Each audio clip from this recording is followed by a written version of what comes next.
It's a different world.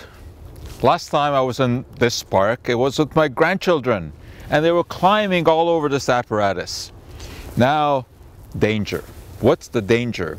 No, it isn't really touching the equipment. The virus doesn't live very long outdoors. Sunshine, ultraviolet light actually inactivates the virus. The problem here is that kids would gather and the parents would gather, and we would lose some of the physical distancing. That's why kids are urged not to go to the park. So it's not because of the danger of touching the equipment. Well, talking about touching, people are concerned about touching all sorts of things and using antiseptics, and when they don't have hand antiseptics, and indeed that should be the correct word, not sanitizer. Sanitizers are used on food surfaces, on inanimate objects. I just had someone ask me if they can make a hand sanitizer out of colloidal silver. Very, very bad idea.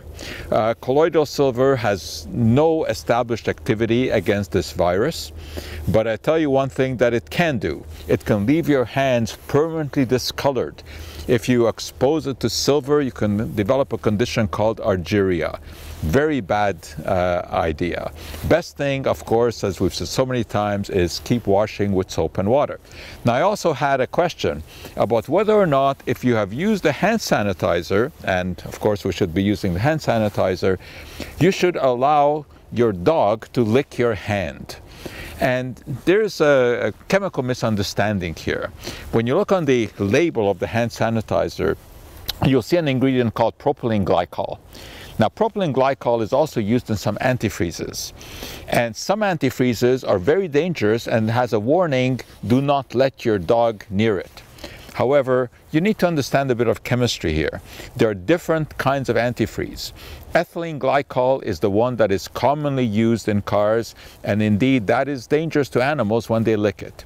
Propylene glycol is a similar chemical. It has one extra carbon atom, but it has a totally different toxicological profile. There is no issue with dogs, and the chemical that is in here is propylene glycol. It can be found in some antifreezes, but it's not the same as ethylene glycol. There's no worry about this. Why is it in here? Why is there an antifreeze in here? Because it also acts as a humectant, and humectants prevent moisture in the skin from evaporating. And these days, when we're washing our hands all the time, you find that you get pretty dry hands.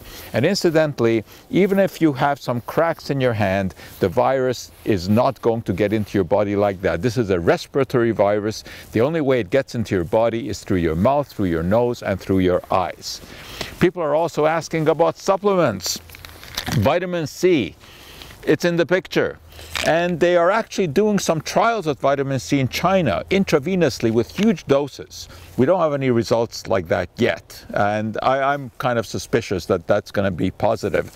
But loading up on huge amounts of vitamin C in order to try to prevent the virus is not a good idea. Above 2,000 milligrams a day, you're more likely to get diarrhea than any kind of protection.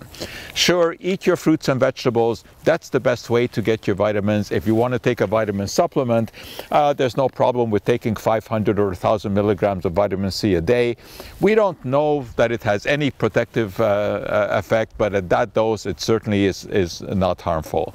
There's another supplement that we're going to keep an eye on, and that's quercetin, which is found in many fruits and many vegetables, and there's some very, very preliminary evidence that it may block the virus from getting into cells.